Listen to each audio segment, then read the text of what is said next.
O pastor Cláudio Duarte, Deus deu a ele uma graça muito especial. Ele é da Igreja Batista do nosso amigo pastor Paulo, conhecido como Paulão, lá em Campo Grande. Campo Grande. E a gente se conheceu, se tornou amigo, e o pastor Cláudio Duarte tem um jeito todo peculiar de ministrar a palavra e que vem abençoando milhares de pessoas neste Brasil. Sempre está com a sua esposa, tem uma família abençoada.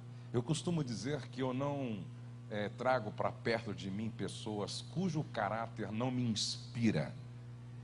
O pastor Cláudio Duarte, por onde tem passado, tem deixado um bom rastro, e é sempre bom tê-lo conosco nos nossos eventos.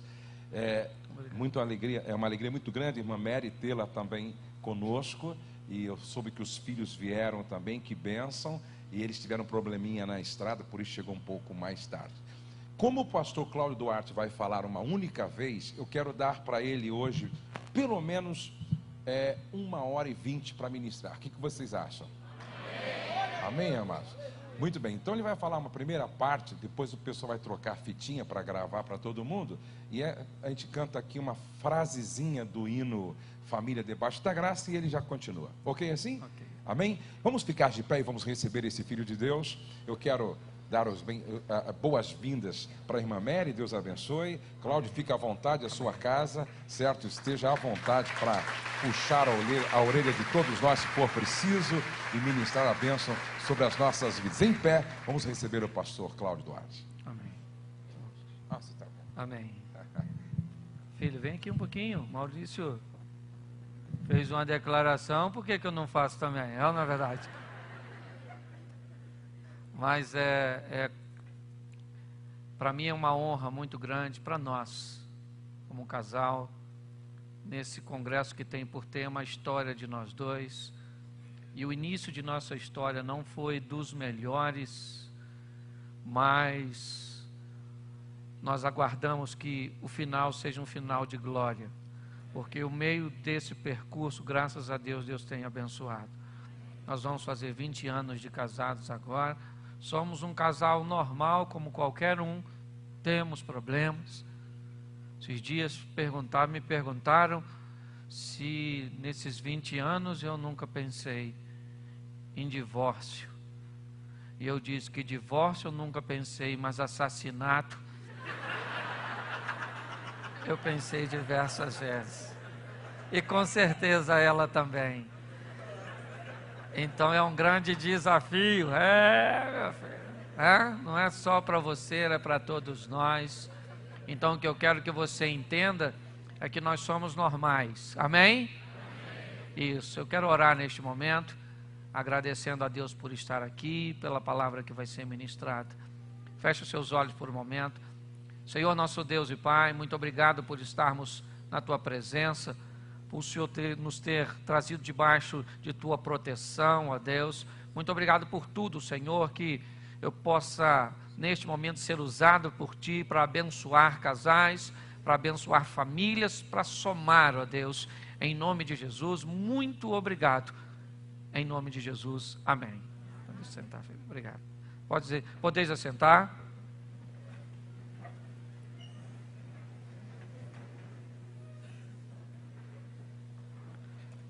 Amém? Isso. Eu quero pedir perdão a todos, ao pastor Josué e a todos pelo atraso, mas hoje de manhã já começou difícil. Eu estava vindo de Vitória para o Rio, e minha passagem estava marcando 8h15 e o voo saiu 6h25. Então eu perdi, demorei, cheguei atrasado. Em casa era para ter saído mais cedo, e ainda peguei a Dutra fechada ali na altura de Queluz, virou um caminhão e eu perdi 2 horas parado, não andava nada, fechou, e por isso eu cheguei nesse horário. Então eu quero pedir perdão aos irmãos, se eu não gosto de me atrasar aos compromissos. Mas o pastor me deu uma ideia, me passou um e-mail a respeito da ministração, e eu tenho um DVD gravado que é um casamento à prova de balas. Quem já assistiu esse negócio, levante a mão. Isso, pouca gente até. Gostei disso. E hoje eu não quero falar de um casamento à prova de balas. Eu quero falar de casamentos à prova de bala. Um título bem carioca, que eu dei a minha mensagem. Não é à toa que eu sou carioca. Então nós vamos compartilhar. Eu quero trabalhar com vocês 2 casamentos.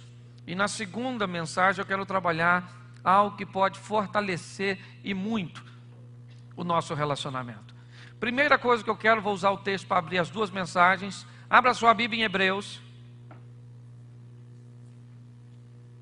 capítulo de número 11, ou capítulo de número 9, versículo de número 27. Hebreus 9, 27.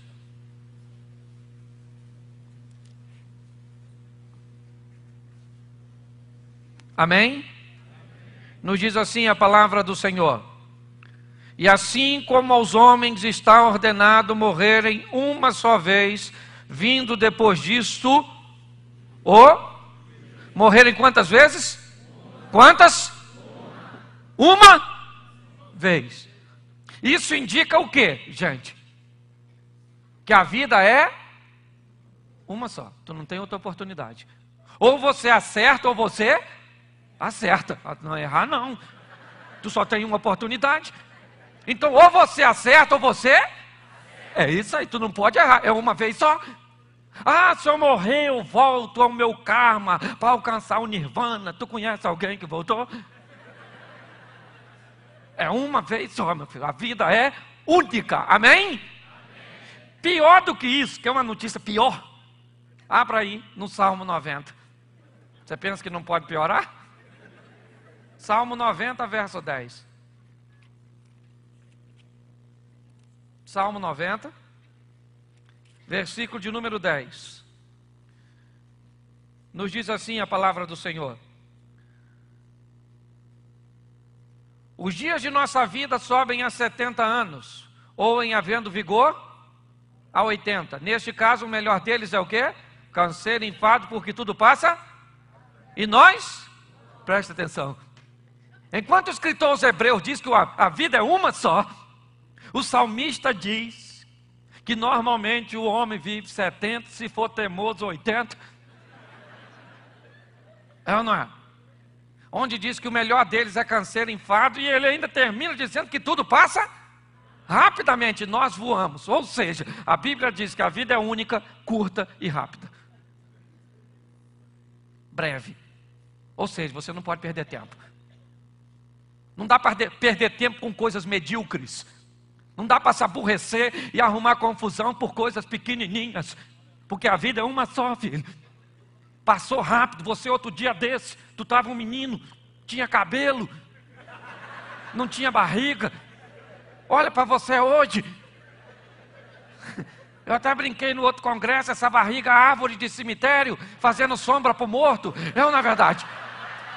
Para pensar. Outro dia desse você era um menino, rapaz, olha para você hoje. Outro dia desse, minha senhora, com permissão, a senhora estava legalzinha, tudo em pezinho, toda durinha. Olha para a senhora hoje. Se quebrar tá ruim de achar peça de reposição, é ou não é? Para pensar. E foi tão rápido, gente. Foi ou não foi? Foi outro dia desse. Outro dia desse, seu filho era pequeno, hoje você olha e diz para sua esposa: quem é esse garoto que está aí? Aí ela fala: é o Juninho. Você diz: Juninho, nosso filho? Nossa, Juninho, como você cresceu. Passa rápido demais, gente. Isso significa que nós não podemos perder tempo com coisas insignificantes. Temos que parar de nos aborrecer por coisas pequenininhas. Criarmos monstros, é ou não é? E as pessoas ainda dizem aquela frase categórica: eu estou morrendo de raiva. Tá mesmo, literalmente morrendo. Por quê? Porque está passando rápido demais, gente. Não dá para perder tempo numa vida que só vive 70, 80. Não dá para perder tempo, gente. Então por que nós brigamos por coisas tão insignificantes? Por que você se aborrece por causa do copo que quebrou? Da toalha molhada em cima da cama? Da pasta de dente amassada no meio? Por que você se aborrece com a comida que está fria? Pare para pensar, gente. É ou não é? Casamentos à prova de bala sobrevivem a essas coisas. São feitos e constituídos por pessoas que trabalham além da mediocridade, que vão além. Sabe? Este é o grande posicionamento. Então nós vamos ver hoje, vou te dar algumas informações, não que você não saiba, provavelmente eu não vou falar nada de novo. O que eu vou falar aqui você já sabe, o difícil é você lembrar na hora certa. Porque nós somos impecáveis para tratar os outros de fora. É ou não é verdade? O vizinho te chama, como é que você diz? Pois não? Me chamou? Deseja alguma coisa? Sua mulher te chama, como é que você fala? Que é? Tu está brigando com o marido e falando com ele, você fica quieto. Alguém te chama, como é que você faz? Oi. Chamou?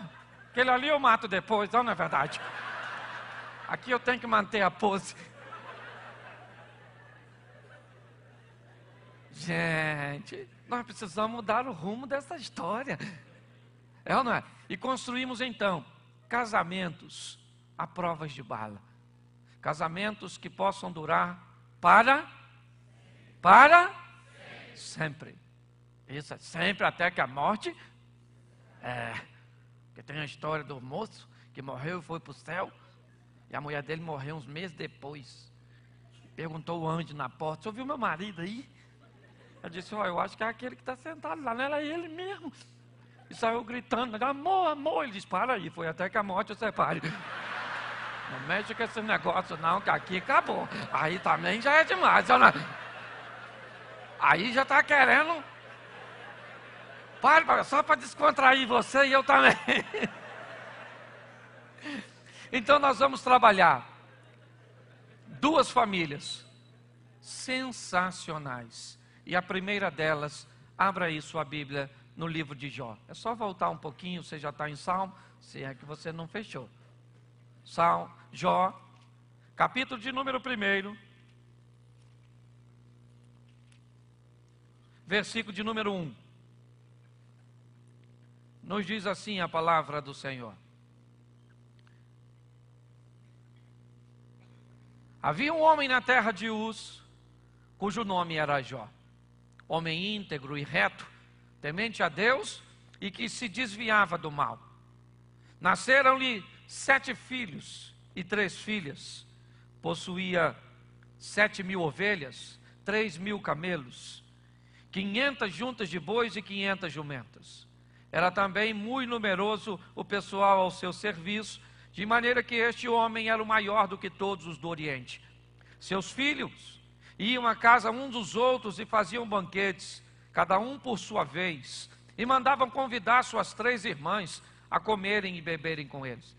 Decorrido o turno dos dias de seus banquetes, chamava Jó seus filhos e os santificava, levantava-se de madrugada e oferecia holocausto segundo o número deles, pois dizia: talvez tenham pecado os meus filhos e blasfemado contra Deus em seu coração.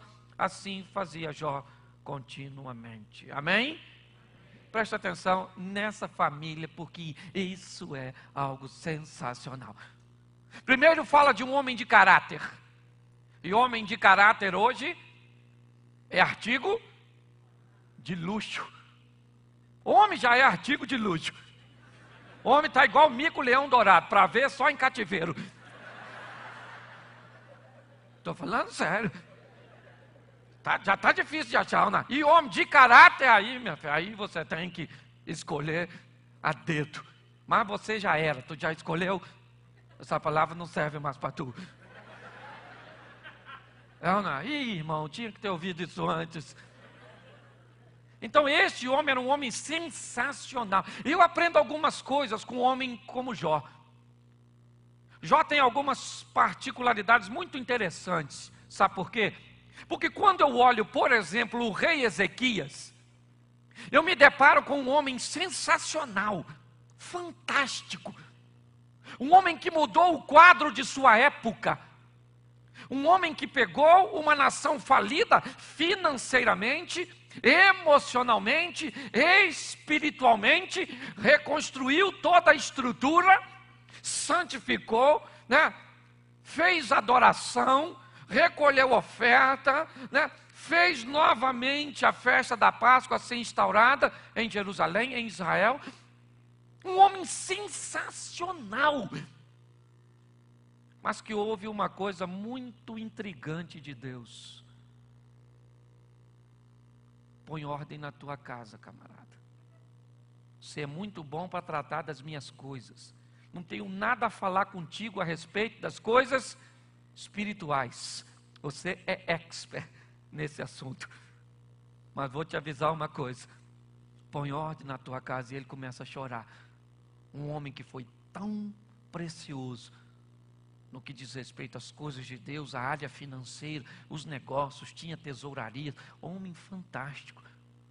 Mas eu acho que ele chora não porque tinha medo de morrer, não, andava com Deus. Eu acho que ele chora porque pensou, eu achei que eu era tanta coisa, ensinei adoração para os outros, esqueci de ensinar para meu filho, ensinei santidade para os outros, esqueci de ensinar para minha casa. Homens como esse, que às vezes podem encantar outros homens, mas não encantam a Deus, porque nem sempre o que encanta os homens, encanta a Deus. Mas Jó não. Jó é um homem rico, íntegro, reto, e olha que quem falou isso foi Deus. Íntegro, reto, temente a Deus, que se desviava do mal. Para pensar. Possuía camelo, uma família grande, tinha jumento, o cara era o cara. Riquíssimo. É uma família grande, muito dinheiro. Mas o texto diz que um dia, aquele casamento vai enfrentar uma crise. O Jó fica doente. É ou não é verdade? Mas você pensa que a doença era tudo? Antes da doença, ele perdeu todos os seus bens. Um dia, alguém chegou e disse: ô, seu Jó, acabou tudo, só sobrou eu. Morreu seus filhos, tudo, só voltou eu. Só sobrava um. Parecia resta um, aquela brincadeira. Só voltava um, para dar notícia. E o cara perdeu tudo. Tudinho, ficou duro. Mas não blasfemou. Não, estava juntinho com Deus. Mas ele ficou doente. E se não bastasse uma crise financeira, se não bastasse a perda dos filhos, agora ele fica doente. Do alto da cabeça a planta, coçando com caquinho de telha. Criou uma crise também na área sexual. Que o cara desse jeito, a esposa do Jó ia dizer: nossa, você está tão sexy, pintadinho assim, machucadinho. Não tinha dinheiro, não tinha filho, não tinha mais nada, não tinha nada. E aí o pessoal fala da mulher desse cara, porque a mulher olhou para ele e falou: por que você não morre, Jó? O pessoal fala: que mulher? Por isso que o diabo só deixou a mulher. Não sei que visão errada é essa, gente. Porque a mulher do Jó era uma mulher fantástica. Porque eu conheço muita mulher que quando o dinheiro acabasse, ela rapava fora. Os filhos morreu. Eu vivia contigo por causa dos meus filhos. Agora não sou obrigado mais a te aturar. Os filhos morreu. 10 filhos de uma vez só. Imagina a mulher chorando. Tinha que botar o caixão tudo junto. Chorar de uma vez só. Não tinha sexo, não tinha dinheiro, não tinha filho, não tinha servo, não tinha nada, não tinha amigo, porque nessa hora vai todo mundo. Mas quem é que está lá? A mulher. Jesus não. A mulher. A mulher disse: Jó, morre.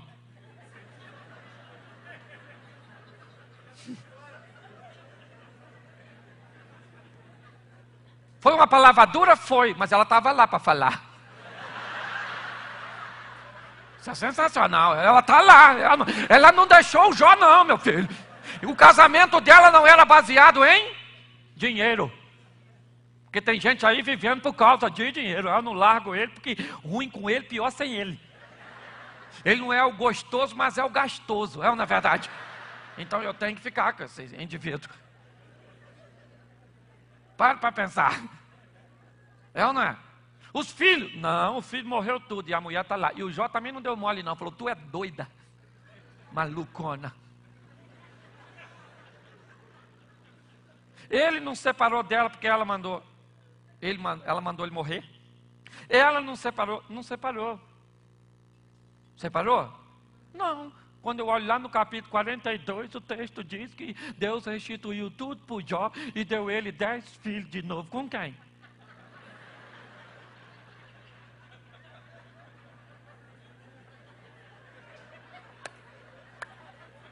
Com quem? O Jó curadinho agora, riquíssimo, em dobro. Jó ia olhar para... nunca esqueci. Aquele dia que tu falou, morre.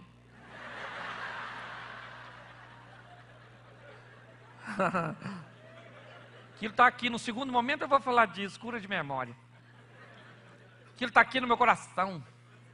Assim, ó. Troca ela por 2 de 20, troca. Ela mandou você morrer, lembra.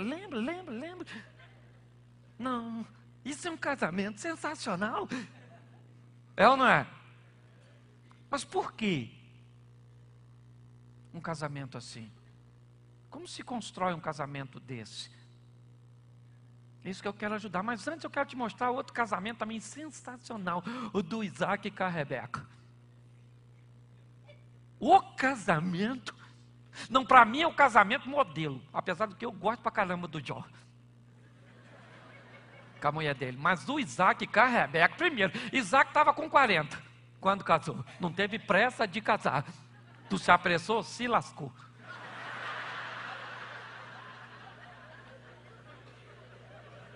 É ou não é? A parábola das 10 virgens já ensina como é que escolhe alguém para casar. O noivo vinha e só pegava a mulher com lâmpada acesa.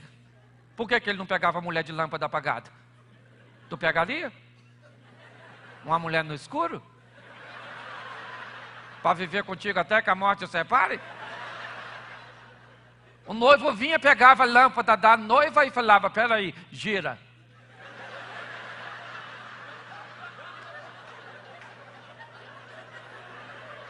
Hoje as pessoas se casam no escuro.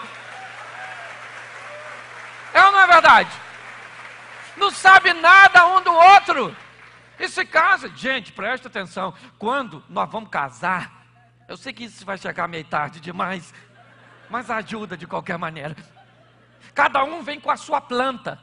A mulher vem com a planta dela. Para que serve uma planta? Imagine uma planta de uma residência. Quando você manda fazer uma planta, é para quê? Para satisfazer o quê? O seu desejo. Na planta vai estar determinado o que você quer. Quando você vai casar, é assim. A mulher vem com a planta dela. E ele com a planta dele. Ela pensa que tudo que está na planta dela, está na planta dele. E ele também pensa que tudo que está na planta dele, está na dela. Então ele não mostra a planta um para o outro. E eu agora estou fazendo assim. Sabe, aconselhamento, faz a sua planta, o que você quer? Escreve tudinho que você quer, o que você espera dele, o que você tem a oferecer para ele. Agora escreve aí, você para ela, tudo que você quer. Agora lê, antes de casar. Porque se você não mostrar, e depois? O casamento é para sempre. Eu sou contra divórcio. Eu estava vendo um antropólogo que me assombrou a entrevista dele. Porque ele disse o seguinte, questionado sobre família, o entrevistador disse a ele, mas o que o senhor me diz do posicionamento dos evangélicos, dos cristãos, da Bíblia? E o antropólogo disse, meu filho, isso é só uma questão de tempo. Foi o que ele disse, pastor. E ele disse assim, os evangélicos vão ter que engolir a homossexualidade. E ele disse: por que o senhor afirma isso com uma voz tão veemente assim? Ele diz: é simples, meu filho, porque eles dizem que a Bíblia proíbe o homossexualismo. E o entrevistador diz: mas realmente proíbe. Ele diz: pois é, mas a Bíblia também proíbe divórcio, e eles aceitam. Se eles estão aceitando divórcio, que a Bíblia também proíbe, por que não vai aceitar o homossexualismo? Então eles estão usando a Bíblia em benefício próprio. Aí você pode me dizer: mas espera aí, mas se houver caso de traição, pode? Nem sei se pode, porque na Bíblia traição era pena de morte. Então, de qualquer maneira, o adulto não morria, então é morte de qualquer jeito. É ou não é? Pare para pensar. E até porque a maioria dos relacionamentos que acabam não é por adultério, é por incompatibilidade de gênero. Pare para pensar. Então eu fiquei assombrado com esse negócio de casamento. Então é muito importante você que ainda vai educar alguém, ou talvez você ainda até hoje não mostrou a planta para o seu marido. Igual a história do velhinho, você já deve ter ouvido isso, que perguntaram a ele, 50 anos de casado, qual era a maior dificuldade dele. Ele disse: a maior dificuldade que eu tenho nesses 50 anos de casado é dar o bico do pão para minha mulher. Eu gosto demais do bico do pão, mas eu dou, porque eu sou fiel, eu gosto demais dela. Aí perguntaram à senhora: qual é a maior dificuldade que a senhora tem? Ela disse: comer o bico do pão. Nunca conversaram sobre o assunto. Então, pare para pensar. Tem que se mostrar o que se deseja. Eu tenho visto muitas crises por causa disso. Esses dias, olha só um caso, só para me dar um exemplo a vocês de como isso é importante. Mostrar para o outro o que você deseja. Me procuraram porque a mulher estava estudando, ficou noiva. E ela tinha um projeto: assim que ela se casasse, ou assim que ela se formasse, ela se mudaria para São Paulo, porque o mercado de trabalho para ela em São Paulo era muito melhor do que no Rio. Ela ficou noiva e se casou com um microempresário no Rio de Janeiro. O cara tem uma situação financeira legal, uma empresazinha pequena, mas bem estável. Ela engravidou, teve o filho, voltou, se formou. Quando ela estava formada, ela chamou o marido: agora é hora de nós mudarmos para São Paulo. Ele disse: mas eu não sei disso não. Minha empresa está aqui no Rio, minha planta diz: vou morar no Rio. Aí ela disse: não, mas a minha diz: depois que eu me formar, eu vou para São Paulo. Ele disse: não, São Paulo não tem escrito aqui São Paulo na minha não. Sabe o que acontece? Ela está morando em São Paulo, criando filho, e ele no Rio de Janeiro. Se separaram, porque não mostraram. Ele tem na planta dele: depois que eu me casar, eu quero receber visita dos parentes só com audiência. Tem que ligar para marcar. Aí ela diz: quando eu casar, a mamãe vai comigo.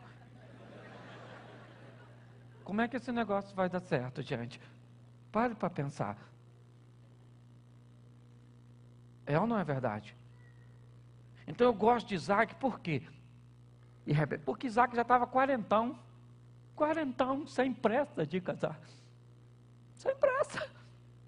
Hoje o grande problema é que as pessoas se casam antes de ser solteiro.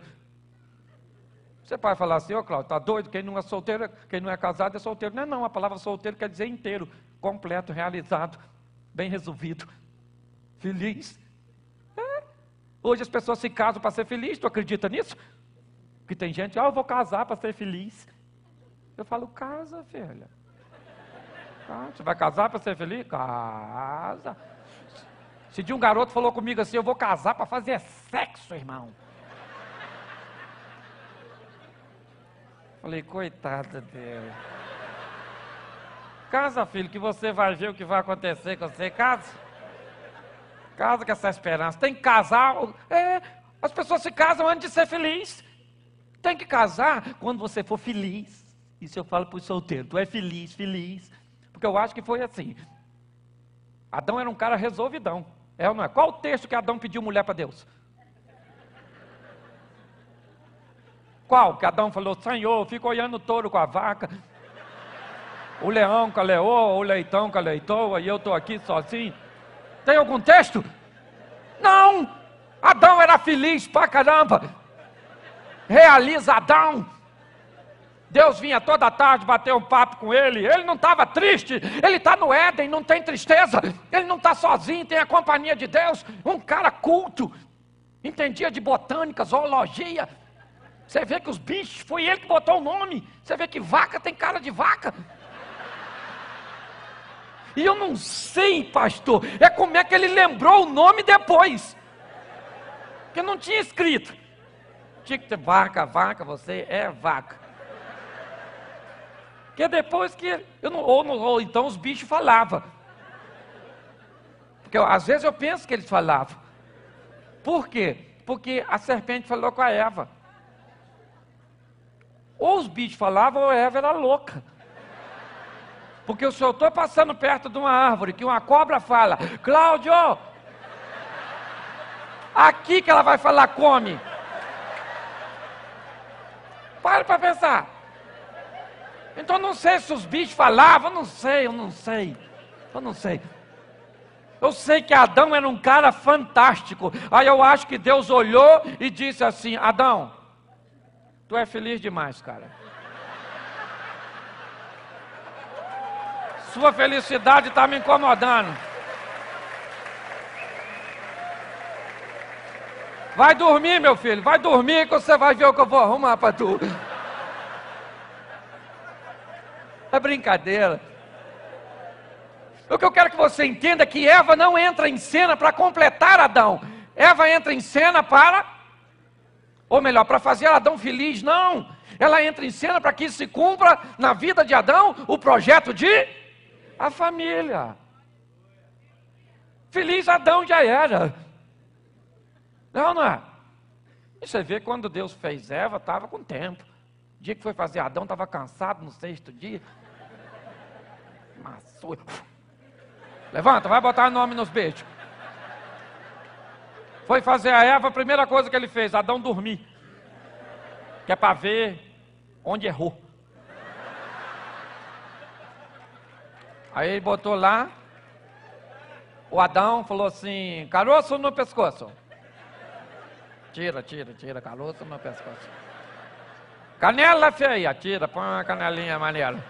Cintura quadrada, põe um violãozinho nesse negócio aí, olha lá. Se o homem fosse, ser humano fosse um automóvel, eu diria que o homem é o básico e a mulher é top. O homem só vem, E eu vou falar uma coisa que me irrita, mas eu tenho que falar. As mulheres estão chegando no poder. E o que me irrita não é isso. O que me irrita é que a hora que elas chegarem, o mundo vai melhorar. Pode ter certeza. Que o mundo administrado por mulher vai ser um negócio fantástico, gente. Vai ser sensacional, é ou não é?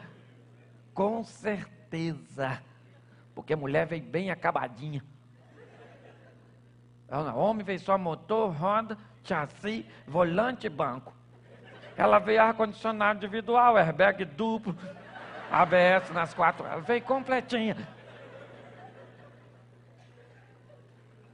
Então, olhe bem, quando Isaac toma a atitude de se casar, primeiro, foi notada por seu pai.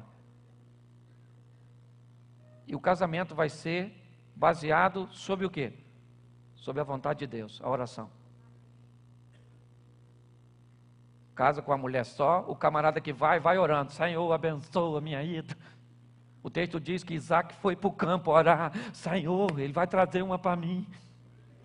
Ajuda, pai, ajuda. É ou não é? O Abraão está lá orando, pai, é a continuação dessa história. Chegou lá, o Damasceno escolheu a Rebequinha. Fantástica, ou não é? Os dois, E você sabia que Rebeca também era estéril? Isaac casou com 40 e foi pai com 60. 20 anos orando pela mulher. Ela também tinha uma serva chamada Débora. Rebeca podia falar assim, ô Isaac, deita com a Débora, meu filho. Aqui. Falou não, falou, Isaac, sou eu, meu filho. Eu não sou seu pai, não. Não sou sua mãezinha que manda deitar lá, não. Tem que deitar aqui, filho. Passa o rodo em mim. Que uma hora Deus vai fazer. Ele prometeu, é fiel para cumprir, não é verdade? Pode vir quente que eu estou fervendo, não é?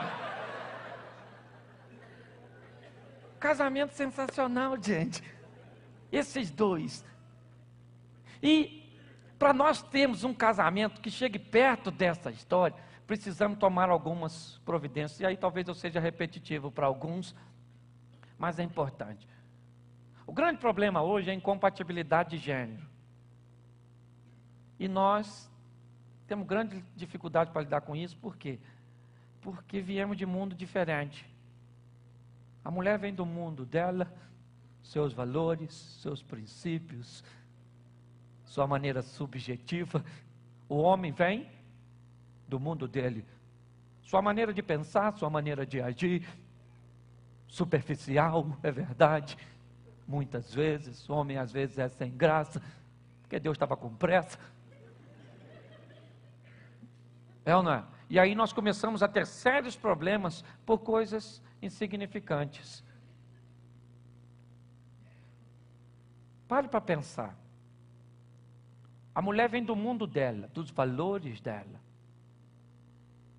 No mundo dela, a mulher gosta de atenção, olho no olho. Uma mulher, quando conversa, ela interage. Ela precisa disso. Para quê? Eu não sei, eu não sou mulher. Eu sei que eu estou falando aqui, as mulheres estão tudo assim, ó. Os homens estão assim, ó.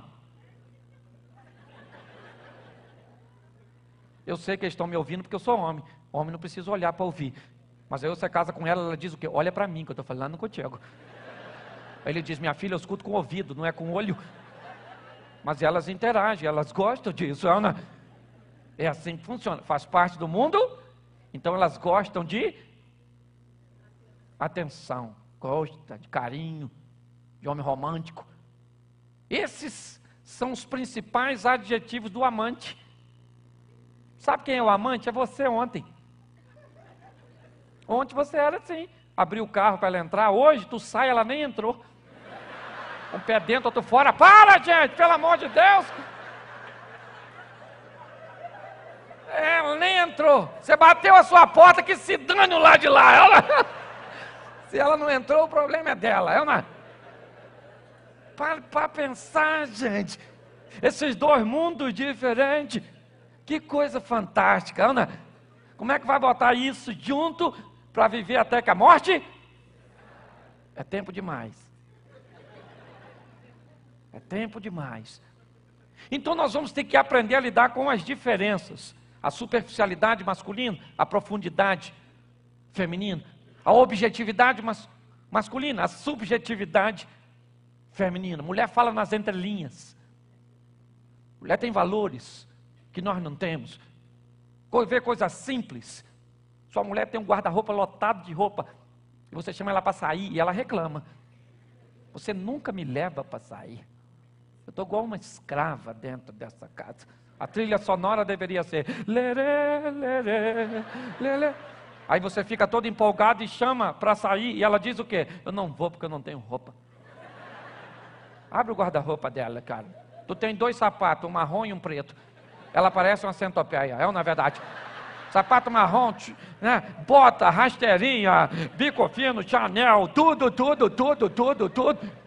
Aquele montão de vestido. Por quê? Porque quando uma mulher se veste, ela se veste para quem? Para outra mulher, porque o homem não repara. O homem repara a corpo. O homem não repara a roupa. Se o decote está grande, o que você fala? Nossa, que blusa fashion. Claro que não. Nossa, que peitão. É ou não é? O homem não repara a roupa. O homem não repara. O homem vai para o culto o ano todo com o mesmo terno. Porque roupa nova para um homem é roupa que está em bom estado. Roupa nova para a mulher é roupa que nunca foi usada. E preste atenção, como a mulher se veste para as outras, quanto mais bonita for uma roupa, menos ela pode ser usada. Porque as outras lembram. Quando uma mulher chega, a outra olha.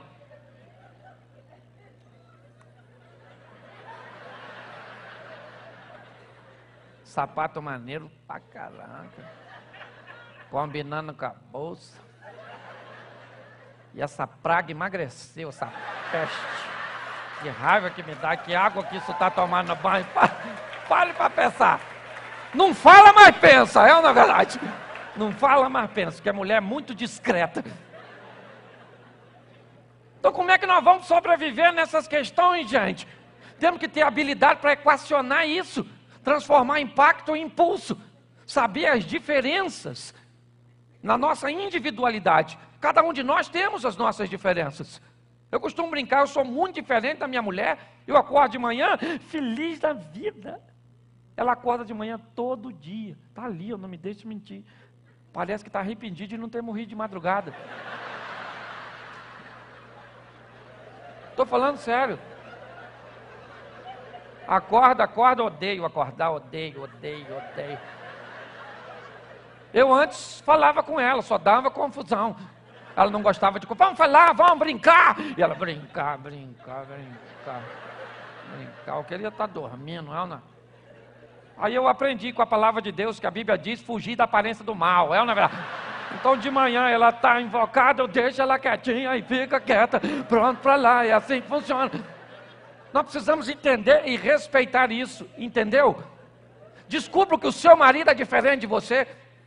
Nós somos uma equipe é formada por pessoas com características, mas que trabalham no mesmo bem comum, gente.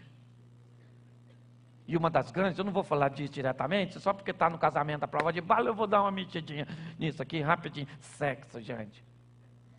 Sexo também faz um casamento ficar forte. Faz ou não faz? Sexo. Quando a gente fala essa palavra, todo mundo fica quieto. Alguns pensam assim, sexo. Eu lembro vagamente desse assunto, né? É uma coisa que a gente fazia, né? Menina, era bom, né? Hoje a gente faz mais não, Sexo. Não, Deus quando fez o sexo, eu aprendi com o irmão que está aí, meu amigão, que sexo tinha tudo para dar errado. Suja. Cansa, faz filho, dá náusea, às vezes. Aí Deus muito sabiamente botou o prazer. Falou, se eu não der prazer, ele não faz não.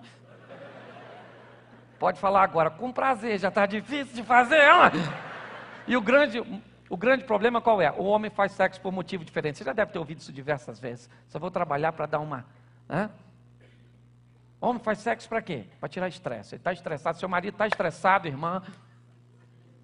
Ele estressou, foi trabalhar, pegou o ônibus lotado, o que ele está pensando? A hora que eu chegar em casa. Aí hoje eu vou sacudir a roseira, meu irmão. Hoje eu vou descabelar o palhaço, não é verdade? Hoje eu vou fazer um negócio acontecer. Só que em casa, do outro lado, tem uma mulher que chegou do trabalho. Cansadérrima. Estressadérrima. Lá está ela, doida para encontrar com ele, porque ela quer falar. Ele quer fazer sexo. Ele abre a porta, sabe o que ele vê nela? Uma vagina gigante. Aquele vaginão. Probabilidade dele fazer tudo que quer. Ela olha e vê uma orelha gigante, aquele orelhão.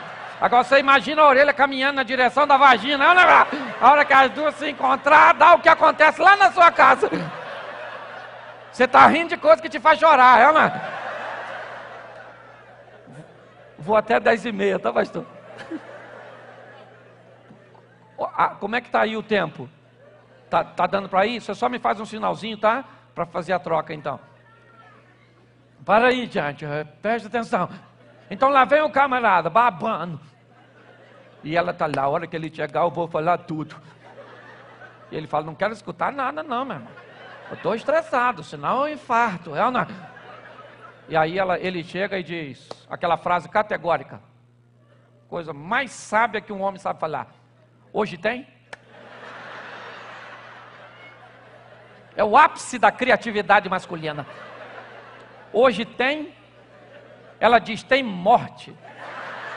Um homicídio doloso, com intenção de matar.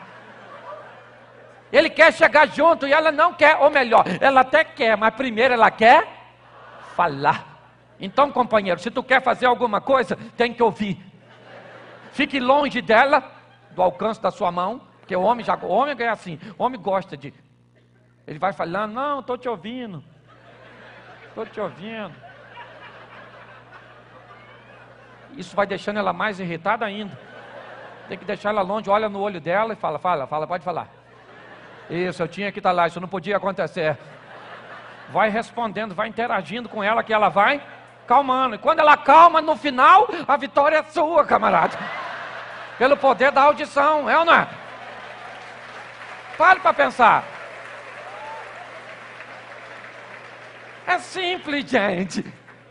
E mulher se conquista onde? Mulher se conquista pelos ouvidos. Mulher, tu tem que falar. De manhã cedo você olha e fala para ela assim, gostosinha.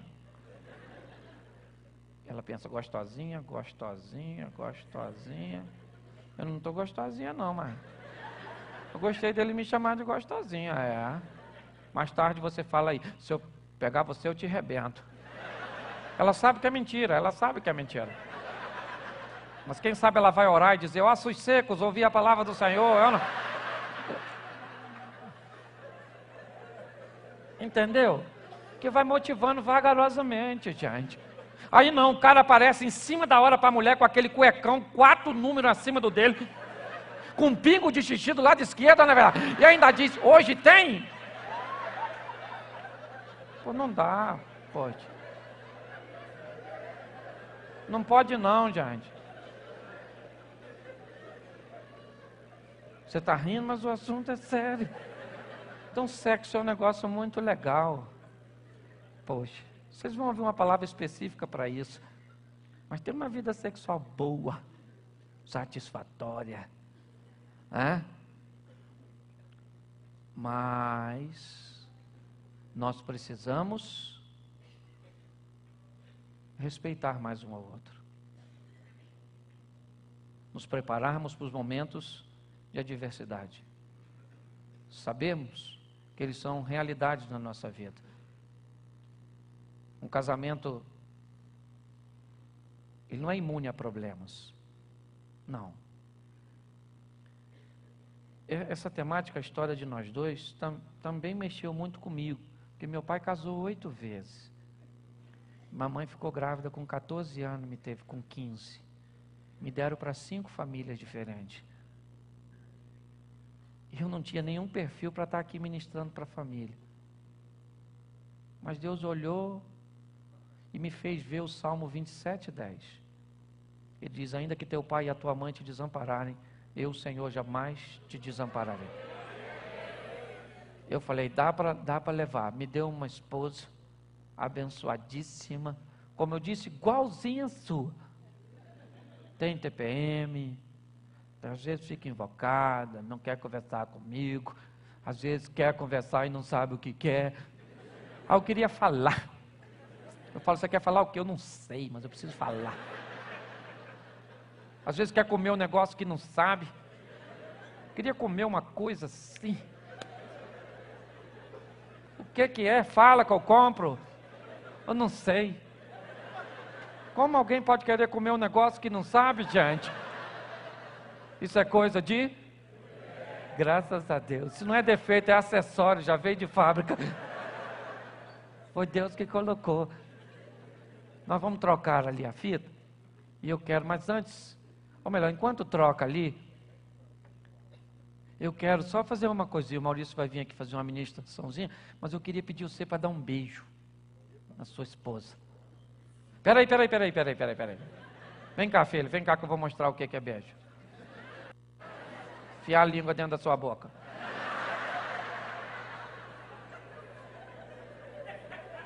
Isso, vem aqui para adiantar.